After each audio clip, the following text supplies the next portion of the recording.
May nabasa tayo guys sa comment section natin na sabi niya, minamali niya ako na hindi doon pala investment yung bahay. Nabili ko yung bahay ng 2M tapos nabenta ko ng 4M. So, malinaw po dito sa statement na to na hindi niya napanood yung buong video.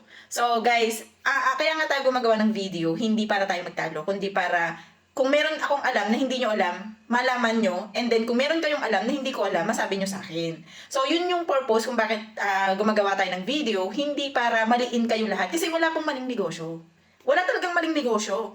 Kahit napakaliit ang negosyo na yan, baka mas mayaman pa yan kaysa sa akin.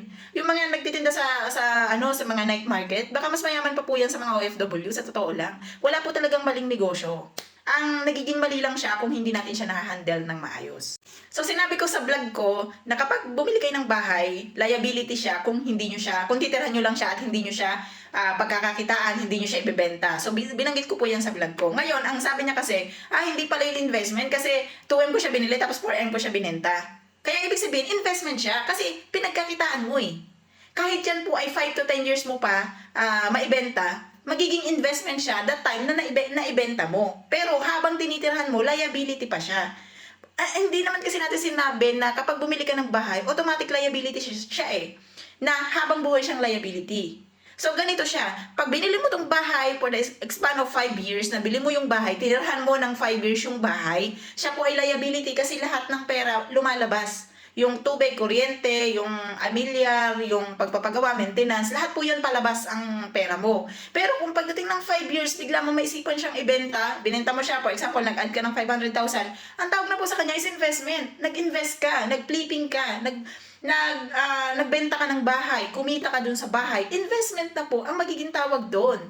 Okay? Huwag kayong malilito guys, kasi hindi ko sinabi na kapag ang bahay nyo, nabili nyo ngayon, na tinirhan nyo ngayon, liability na siya forever. Kasi kung after 5 years, bigla nyo siyang ipaupa, hindi na siya liability. Magiging investment na siya. Bakit? Guys, meron akong property. Way back 2017 ako bumili. Okay? Binayaran ko siya through Pag-ibig. 2019 siya na turnover sa akin. 2019 hanggang 2021, wala pong nakatira doon sa bahay. So, anong tawag ko doon sa bahay? Liability. Bakit? Walang nakatira dun sa bahay. Ako lang yung nakatira. Monthly, nagbabayad ako 150 para sa tubig dahil ang tubig ko doon is Laguna Water. Alam niyo naman ang Laguna Water, medyo pricey. Pagdating sa kuryente, magkano binabayaran ko every month? Minsan 40, 50. So, nagpapasok ba siya sa akin ng pera? Hindi po. Naglalabas siya sa akin ng pera. Ngayon, nagkaroon ng maintenance. Nagbarado ang aking drainage, yung aking lababo. So, maintenance, magkano nagastos ko? 10,000. Nagpasok ba ako ng pera? Hindi po. Naglabas ako ng pera. So, liability siya sa akin. Kasi from 2019 na turnover siya sa akin, may mga napagawa ako. May napaayos ako kasi nga yung kagaya nung sa CR niya, may pinayos ako doon sa tiles niya.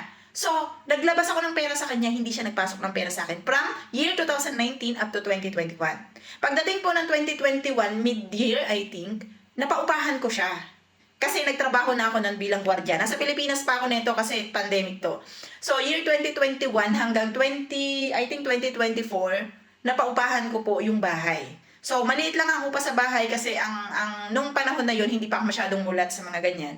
So, napaupahan ko lang yun ng bahay ng 4,200. Nagpapasok ko, naglalabas ng pera ang bahay. Diba, nagpapasok na siya sa akin. Hindi na ako nagbabayad sa kanya ng kuryente kasi nagbabayad yung naupa.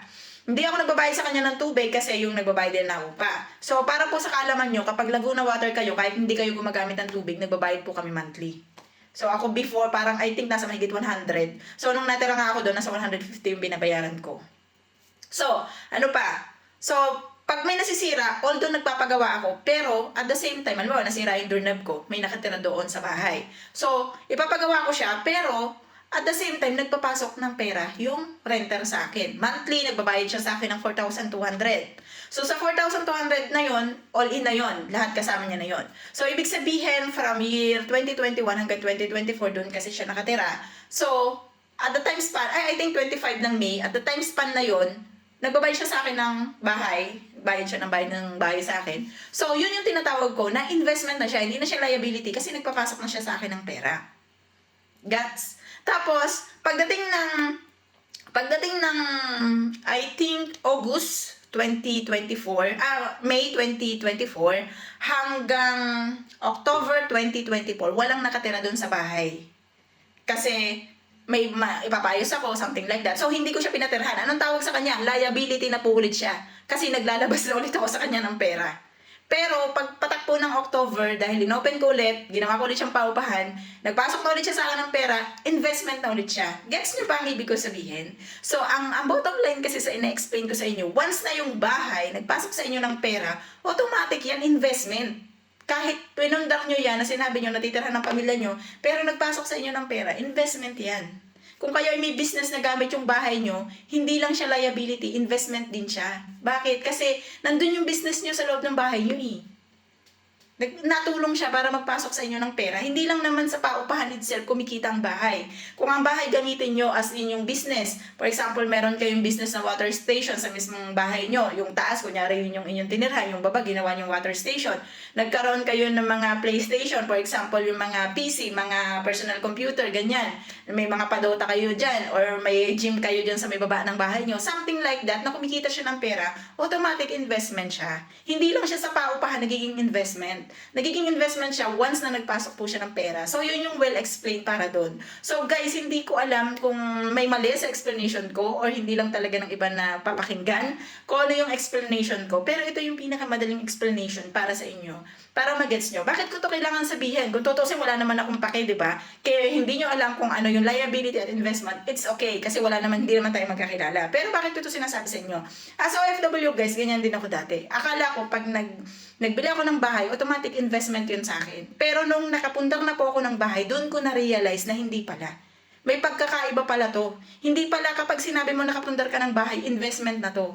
Merong part na hindi natin nakikita kasi ang akala natin pag nagpundar tayo ng bahay sa probinsya, worth 1M, for example, nagpagawa ka ng malaking bahay, meron kang 2 anak, nagpagawa ka ng malaking bahay, as in magarbo talaga, nagbongga ka, nakagastos ka ng 1M, tapos yung 1M na yon nandoon sa bahay. Pero hindi naman siya nagbalik ng pera sa'yo, yun po yung liability. Bakit ko ito sinasabi? Marami po sa ating OFW ang naliligaw sa ganyan. Kasi ang akala natin, ako din, ganyan din ako before, ang akala natin kapag nagbili tayo ng bahay, automatic investment. Which is, hindi natin naiintindihan na kapag umuwi po tayo ng Pilipinas, yung sinasabi nating investment is hindi siya magpapasok sa atin ng pera. Kasi tinitirhan natin siya. Unless kung ibebenta nyo or gagamitin nyo sa ibang part ng negosyo nyo.